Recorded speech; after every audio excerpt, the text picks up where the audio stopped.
A couple Bitcoins. Pull up on my Nakamoto. Hello. Welcome to the Blockchain Dynamics Show. This is episode number 21. Coming to you live from Airbyte Trial Studios. Yep, we're coming from Airbyte Trial Studios. It's Saturday, July 23rd, 2016. And this episode is brought to us with and in conjunction from Cryptopia. Cryptopia.co.nz. Check them out. It's an altcoin platform, essentially. They have an exchange, but they also have a lot of other cool stuff, like coin information, forums. They have a really cool rewards kind of program that we discovered today where for trading and stuff, anytime you make a trade, you have a chance of getting a reward back. And it can be either in Cryptopia's dots, cryptocurrency, or sometimes it's in they have like a basket of coins that you can get. Yep, I got some karma. Yep, so it's really fun. Karma Just coin. kind of a cool little bonus to trading that we discovered. But in conjunction with them supporting our show, we'd like to encourage people to go check out their forum and find our thread in the forum under the altcoin section. We're sticky it up there. Give us a shout, say what you like or what you don't like or what you'd like to hear about, and we will throw you some dots for your participation. Yep, we have a bunch of dots to give away thanks to our friends at Cryptopia. And so, pretty much post anything, any thoughts that you have really in our thread there, and we'll give you some. And so onward into the show. Yep. It's been a good week of trading for crypto as usual. Yep, been a really active week, really fun week. Syndicate had a fun little pump, like a mini pump on Coin Exchange, so that was fun to see. And You've been on that one since the beginning, so you managed to get rid of some of that. Yeah, exactly. I was my portfolio was a little syndicate heavy. Yeah. And I was able to balance it out a little bit. Yeah. So yeah, it's been fun. A lot of fun for me this week. Cool, man. One really great section of the show tonight is that we did a pre-recorded interview with Marco Cuesta from Project First Blood just the other day, and we're going to play that for everybody to hear. Yep, it's Project First Blood. It was announced a few weeks ago, or the first that we heard of it at least. It's kind of an interesting esports gaming platform, and so we'll just let you guys hear the interview. Hello, this is Woody from Blockchain Dynamics. And I am Brandon Doge. Today we're here with Marco Cuesta of firstblood.io. Yep, how's it going, Marco? Oh, it's going great, guys. How's it over there? We're doing awesome, man. Another beautiful day here. Yep, definitely.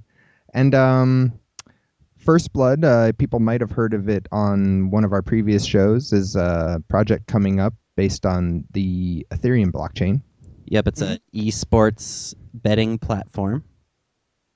And I guess, Marco, could you start us off by just telling us a little bit about yourself and your position with First Blood? Yeah, sure. No problem. Just to give a little bit about my end, I got my education from Boston University. I studied entrepreneurship and finance there. And that's when I learned about Bitcoin, which was an amazing currency. It really had potential to innovate the economics of how we do business and how governments function. It was just absolutely amazing to me. So I got started in that field. I've been working in the blockchain space for about 4 years. And that's when I just had an idea to apply blockchain to the esports industry because I was a gamer. It was something that I was passionate about, and Bitcoin, it just made sense. For First Blood, it's actually a blockchain-based esports platform, as I said before, that allows players to directly challenge each other and win rewards. And I can give a little bit of a background on how that works. It's kind of like, so let's say you and I, we want to, wager on ourselves. So I think I'm the best player, you think you're the best player, and I say, okay, I'm going to put up 10 Ethereum, and you have to match me. So it's just two random people, could be anywhere in the world. We both think that we're good enough to wager 10 Ethereum, and we have a matching engine on this First Blood platform. So it will bring you guys together, and you can battle it out with one of the games that we're going to be hosting. on our platform. So maybe it might be League of Legends, might be something we're going to get into how that's going to be chosen. What's your esport of choice, Marco? Oh, me? It's Counter-Strike, Nice. CS:GO. Nice, Yep. excellent choice. We've both played Counter-Strike back in the day quite a bit. That's funny. Brandon's a pretty good StarCraft player. It's true. I played StarCraft. I got sucked into that right when it came out too, but haven't Yeah, picked it up in a while. that's something I haven't had the pleasure of trying, but I know a lot of people who are addicted. Yeah, I was born and raised on Counter-Strike probably since I was back in middle school. Nice. So it's I remember going down to Doc Murphy's Cyber Cafe to play Counter-Strike after school. Nice. That's fun. Oh yeah, I would get up at 5 a.m. to play with my friends in Canada because just that's how it worked with the time zones. It was crazy back then. So going back to Project First Blood, can you tell me how the system will validate the results of these matches? Sure. So how it works on our platform is we get the information directly from the game developer servers, and it's validated through an Oracle. It comes through the Oracle, and then it gets processed on our smart contract on our platform. So that's how it makes its way from the game to the actual First Blood platform. And with that information, we can clearly decipher who won, who didn't, and see if there's any mischief going on as well with hacking or just harassment of some sort. Nice. And so this could work with a bunch of different games. And do you guys have a plan of picking the games? Yeah, so actually we've already made the poll. We're going to be releasing that over this week. And what it's going to do is it's going to allow people to choose from several games that we've seen in our Slack that people really like. Nice. We're also going to have like a little write-in too if there's another game that ends up being really popular that wasn't listed, but we want to make this democratic as possible so that the people who are going to test out our alpha and beta are going to show up and be happy to be on our platform. Cool. So this is administered entirely through the ETH blockchain then, right? There's no separate token?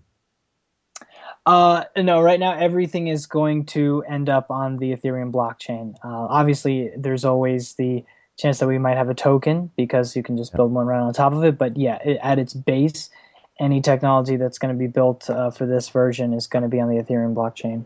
Cool.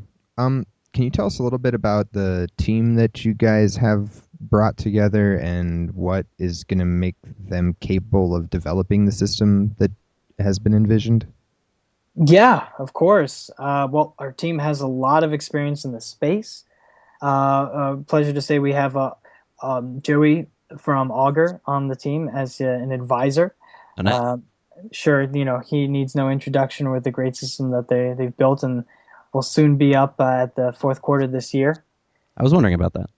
Yeah. They just sent out an email actually to link your wallet to your Ethereum wallet to get the reps.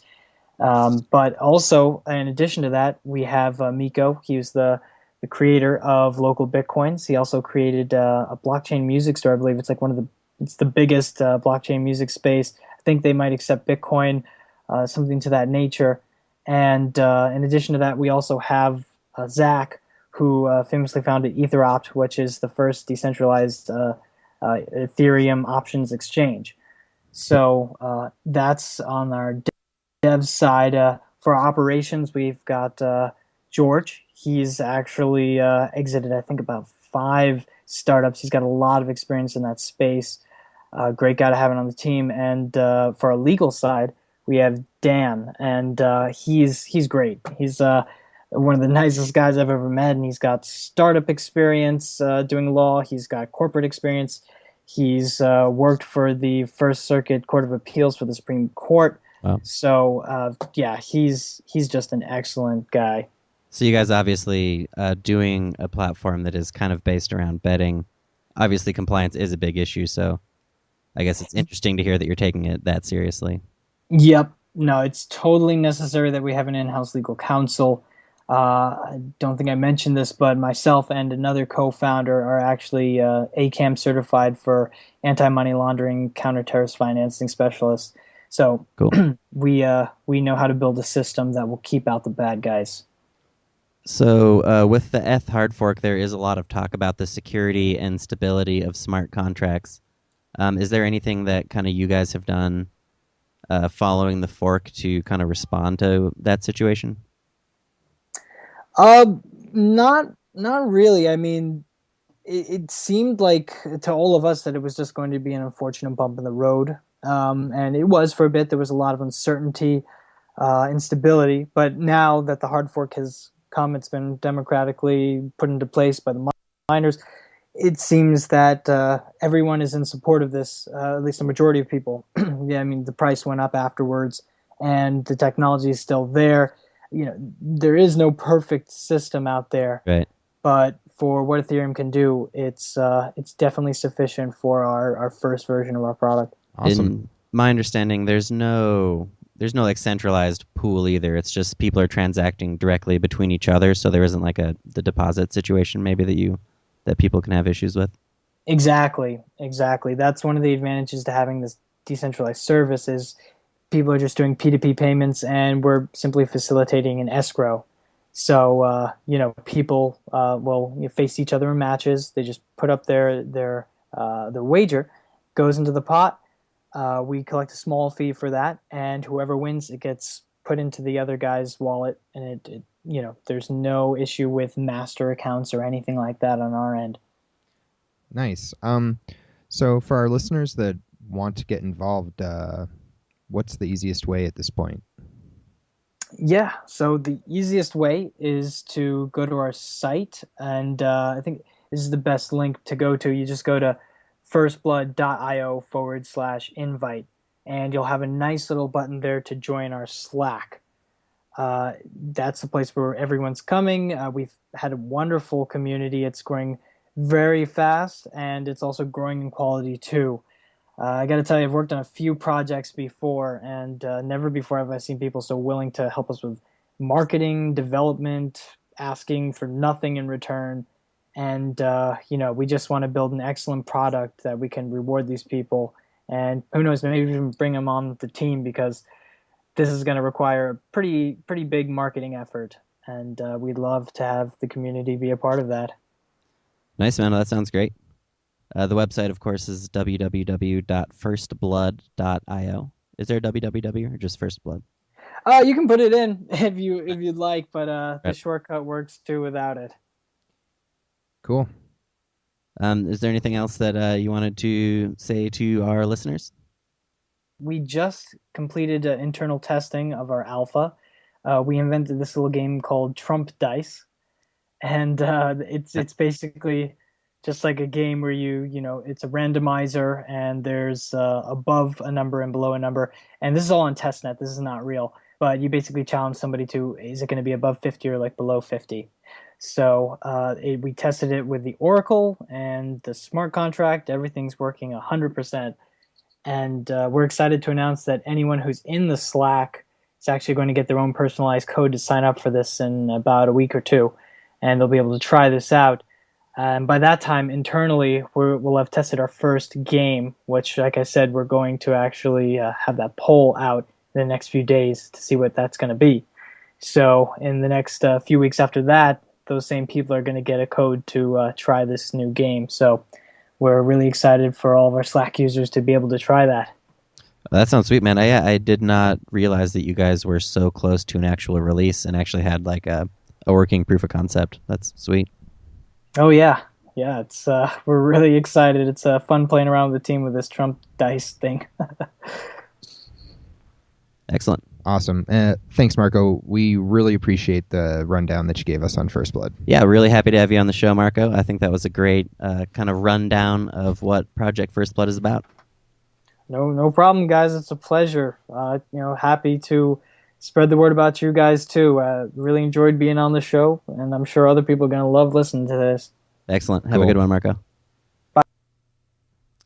And that was Marco Cuesta of firstblood.io. Really happy to have Marco on the show. Yeah, thanks again. And you can check out, of course, the website once again is firstblood.io. So, other crypto news. News. We are jumping into the news next, of course. Always fun to cover the crazy happenings of the week. going to start with the DAO. Mm-hmm. It has started its, I guess, the process of dissolving itself, you could say. Okay. You can now withdraw your DAO and get ETH back, and about 60% of the DAO has been withdrawn, essentially. Okay. So wow. it's at about 40% of its original ETH value, but the withdrawals have slowed quite a bit, and so people are now wondering, kind of what's the direction going to be for the DAO going forward? Like, why are these people not withdrawing their DAO? And maybe they just aren't aware of it. Maybe they don't know that this is all going down. I don't know if there's a time limit. Okay. So it'll be interesting to see. The rate of withdrawals has slowed a lot, so people are wondering how much Ethereum is going to be left in the DAO. I wish I knew exactly, but I feel like I saw a Bittrex announcement that after a certain date, it all gets converted, right? They just did it for them. Yep, and Poloniex is supposedly offering a converter. I don't know if it's released yet. I looked this morning and it wasn't available, to my knowledge. So I'm curious to see what'll happen there. We were looking at some coins that had come out recently and were doing pretty well market-wise, and Let It Ride was standing out. Yeah, we had meant to mention this in our coin index show last week, our big recap. That Let It Ride is actually, it's another casino-type IPO-themed coin, but it's actually, for the coins that have launched recently, it's the number 2 in market cap with 413,000. Yeah. So, interesting. Yep. And it's on Yobit only right now, I believe. That might be on some other, I think it's on a few of the other small exchanges, but I don't believe it's made it to Bittrex or Poloniex yet. Yeah, I think you're right on that. There was another one that was getting a rise out of the gate, was CryptoJacks, that we saw get listed on multiple exchanges right away. Yeah, we've seen it been going, kind of making the rounds through all of the smaller exchanges, and now it's on Yobit, and it's been doing some pretty big volume. It's that one has like a $300,000 market cap. So again, another huge early market cap. Another IPO, though, I believe, as well. These have all been IPOs. Yeah. So interesting to note that. In the market news this week, Europe Coin has been pumping, and I never noticed that that kind of had been happening in the past. It's a Bittrex only coin, but it's up like 25x this month. It's crazy. Nuts. So yep, there's Europe Coin. That library coin, which got listed on Bittrex and then Poloniex not long after, Yep. that was, it's it's got a little bump from all of that, but it's been going down pretty down. Yeah, but it's now, we checked on CoinMarketCap for kind of the biggest winner and loser of the week, and Europe Coin was the biggest winner, and Library was the biggest loser. Except for a coin called Shark Coin, but it doesn't have like a definite supply, so I didn't really count it. Yeah. We also had Syndicate, of course, pump to as high as 20,000 Satoshi on Coin Exchange and Cryptopia, Mm-hmm. which was crazy. Yeah, But that's a huge bump. It's now down to, I think, 6 to 8,000 maybe, with a 400,000 market cap. So it's up there with the big IPO coins, at least for now, in terms of market cap. Was there any other types of blockchain technologies that were supposed to be involved with that coin? Syndicate is like a platform for business services. So you can essentially build databases to facilitate like employee records and that kind of thing. Gotcha. On a blockchain. You can use the blockchain to facilitate it, and then you essentially build a private database that does the services that you need. Cool. I couldn't explain it probably as well as the developer, so you can always check out the thread. Or they have an active Slack, I think, as well. And we always like this part where we can check out a random coin. We just roll 1 to a 100 and then go look up that coin's number on CoinMarketCap. Yep, this is the random coin spotlight. Just pick a number from 1 to 100 and then talk about a coin. This week we're talking about Qora. This was number 73 on CoinMarketCap. What was that at, like 800,000 or something? I think so. I'm going to go look again. Qora was launched in May of 2014. And it was an IPO based originally. Interesting. And it had it's proof of stake. I know that. It's on Poloniex. One thing that I thought was interesting was that it's designed in Java, which I don't think I can think of another coin that's Java based off the top of my head. No, I don't know of any, and I haven't actually used Qora, so I'm curious to know what the functionality is like compared to other coins because of that. It's always, we see so many coins that are based on the kind of the classic Bitcoin, Litecoin, QT, and it's always fun to experiment with things that use a different platform. Yeah. I'm not sure to what extent Qora does use a different platform, though. It's had huge differences in value over its life, and even this year, as low as 2 Satoshis and as high as 70. Wow. Interesting. 850,000 market cap right now. That's pretty high. Mm-hmm. So it might still be high. They have some sort of voting system implemented. For just like development priorities, or? It says that it allows voting inside the client to make community decisions, such as which features will be implemented, etc. Cool. So we don't know much more about it, but Qora coin. Congratulations on being our random coin, Qora. New post time. We're going to get into the new posts this week. We really like, of course, talking about all the new coins. We can be a little dismissive of the new coins, and it's kind of all in fun because we don't really have a lot of time often to check out every single one of the coins. And they're usually pretty bad. So if we are overly harsh on your coin, just hit us up and we'll be happy to take another look. Some of the coins we actually just skip over. The Bitcoin talk has a lot of noise in it, even to the point that it's not worth coming onto the show. Yeah, there were quite a few coins listed this week that had like 80, 90% pre-mines and higher, which we decided just to not talk about. It seems like it's just one person that is releasing these coins over and over, so we skipped over them. But one coin at the beginning of our list here is Rhodium. Rhodium, this came out about a week ago. Ninja launched. It's an SHA-256 blockchain, but I think it might actually be abandoned. Oh, really? Yep. That was quick. Yep, so maybe Qora survived not quite 1 week. Rhodium. Oh, yeah, Rhodium. Sorry, I had Qora on my brain. It's all good. Next up, Declouds. Declouds was an IPO announcement. This is a pretty nice announcement as far as if you just like checking out new posts. I would say check out Declouds. There's like a 2-minute video where they explain what they're all about. It is, of course, a big IPO coin, but I thought it was at least fun to watch the video and see what they're talking about. It's a 2-month IPO, and there is, of course, a commodities tie-in with precious metals. Oh, but of course. Got to have that tie-in. Yeah. We didn't fully understand how the integration works in this. We never really do. We're always kind of skeptical of these commodities tie-ins. Right. But that doesn't mean that there couldn't be a breakthrough in that area. True.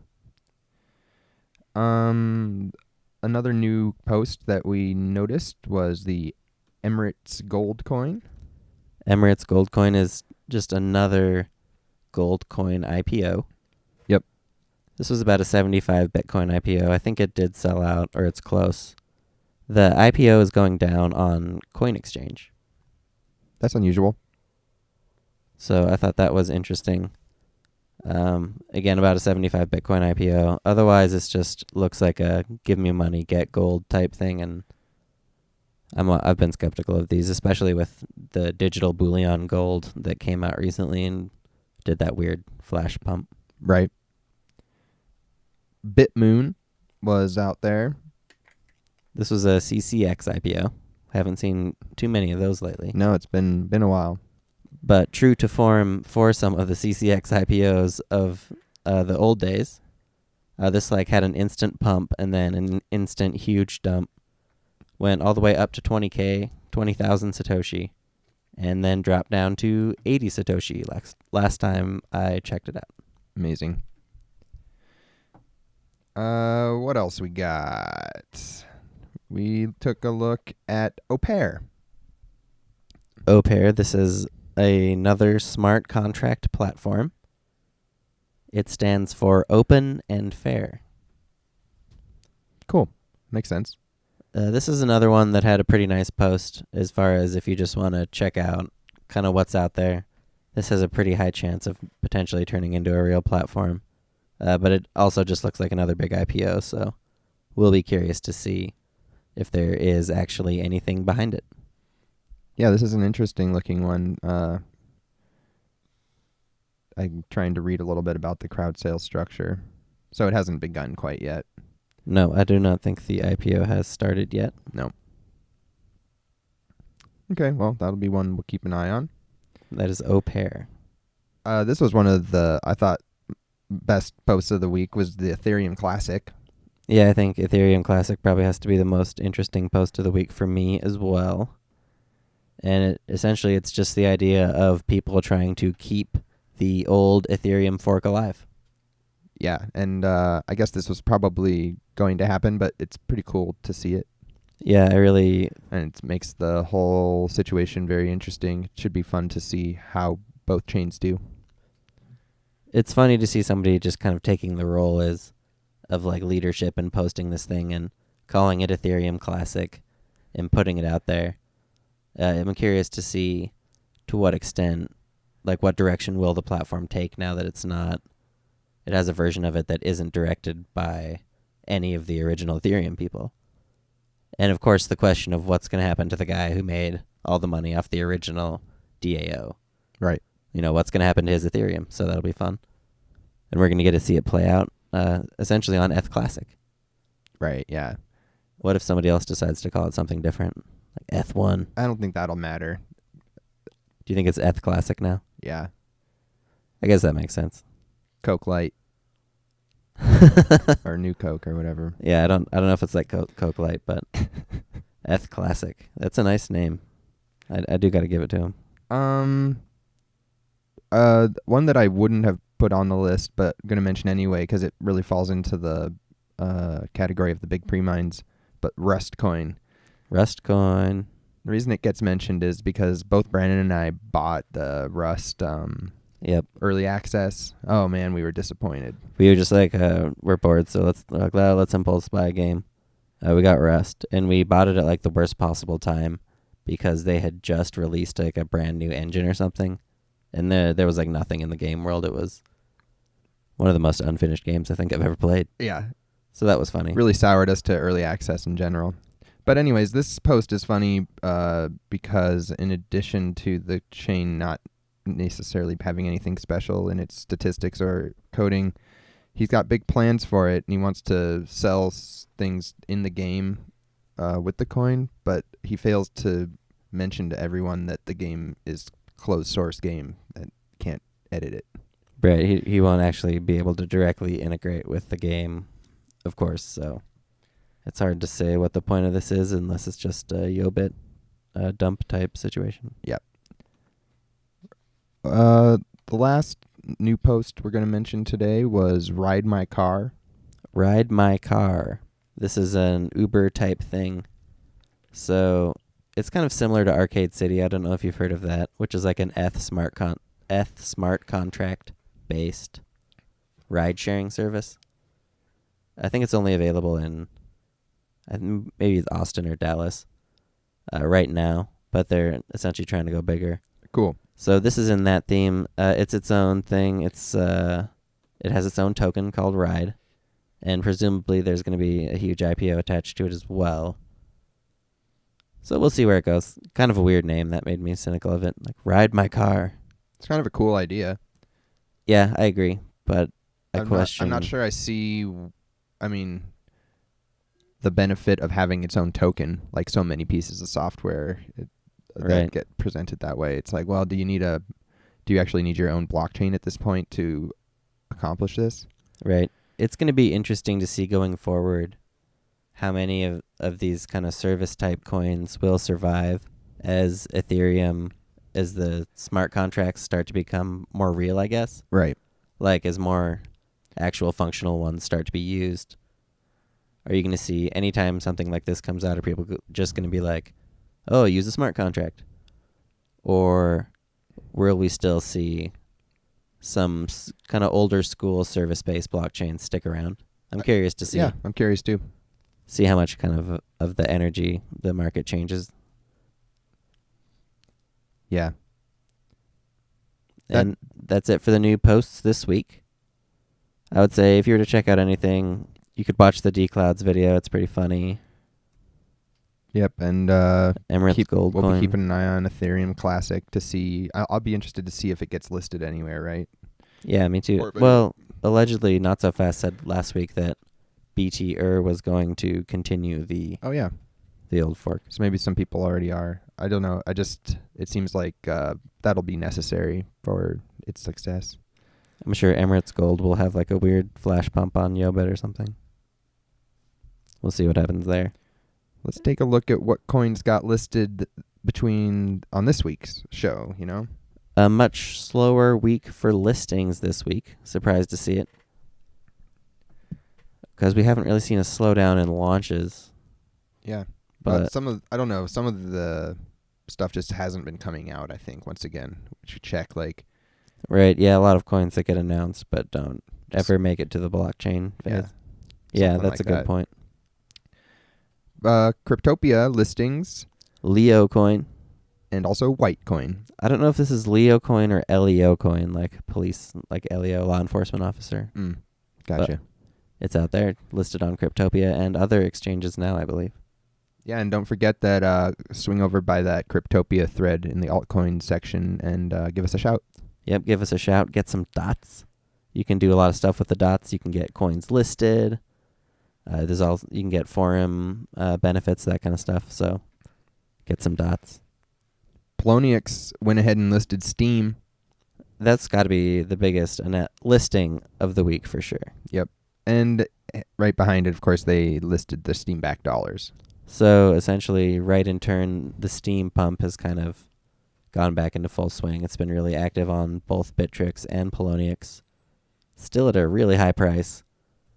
Interestingly, we noticed that STEEM-backed dollars are trading for well over $1. Yeah.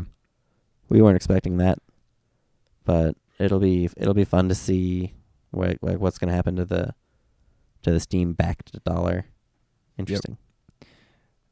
And Bittrex listed Draco, which I didn't know much about. Do you know anything about that one? It came out on C-Cex. I know that. It was a sponsored listing, a spotlight coin. But I don't know too much else about it, to be honest with you. It's kind of hard to find information about it. I looked for a little bit. Yeah. I couldn't even find that announcement. So we really don't have much to say about it, I guess. Yobit with CryptoJacks. Yep, CryptoJacks continues to pick up steam with the Yobit listing. C-Cex listed OTC Coin. Don't know anything about it. Nope, me neither. But they listed it on C-Cex. And then over at Novaexcange, they got the Geo Tokens you need. Yeah, Geo Tokens, don't confuse this with Geo Coin. Right. This was a different announcement of something called Geo Tokens. Very similar idea, but questionably legitimate, you could say. But only time will tell, of course. They also listed XAB, which is the new currency from the altcoin board. Yep. You might remember that's previously... Postcoin. Right. Yep. The final exchange that we'll mention tonight is Livecoin Exchange. And they listed Blackcoin, Syscoin, and Digibyte. Blackcoin, Syscoin, and Digibyte. Interesting list. That's all. I think if you're going, those are good ones to have on your exchange. If I was an exchange owner. Yeah, I'd want those Livecoin. Ones. They're a newer market, and they're just looking to round out their list of alts, I think. Probably. That does it for the listings this week. Yep, like we said before, actually a pretty slow week in listings, except for obviously the big Steam listing at Poloniex. Yeah. Yep. Which is huge. I mean, we're seeing Steam has a ton of liquidity now, essentially, and the whole premise is really going to be put to the test. Yeah, gets real. So that's fun. The next section of the show is our coin birthdays. Basically, we go and take a look and see if we can find coins that came out around this time within any period of years. So Yep. I found a 2-year coin that was definitely worth mentioning, and that's Shadow Coin. Shadow Cash, SDC. This is a huge market, very well-known community, huge community, and a coin that's been just kind of in the background for a long time. Yep. So it was 2 years old on the 19th. Yep, it kind of pops into the foreground. They have a really, a vocal community that are always kind of putting Shadow Cash out there, making people aware. It's a dark coin, era coin. I think it came out summer 2014. Well, obviously it came out 2 years ago. It's a 2-year birthday. Yeah. The market cap is up recently, so we'll see if Shadow Cash. It could be the next one of these 2014 era coins to pump again. It's at about $1.5 million market cap now. Well, that's still pretty high, though. Yep, yeah, huge, definitely. That just about does it for this week's show. Yep, a little bit of a quick show this week. We kind of a slower week for launches and listings, so a bit of a break for us. It's been a crazy couple of months, so I guess the market kind of had to cool off for a little bit. Yeah, that's probably true. It's still good trading, though. Lots of good market movement. Yep, lots of crazy stuff going on, of course. Just a little bit of a slowdown in the madness of the new coins, I guess. Yeah. And so this was Blockchain Dynamics show number 21 here at Error by Trial Studios. We are brought to you by cryptopia.co.nz. Once again, check us out in the Cryptopia forums in the altcoin section. Check out our Blockchain Dynamics thread. Stop by, say anything, get some dots. Catch you next time. This is Error by Trial. Peace.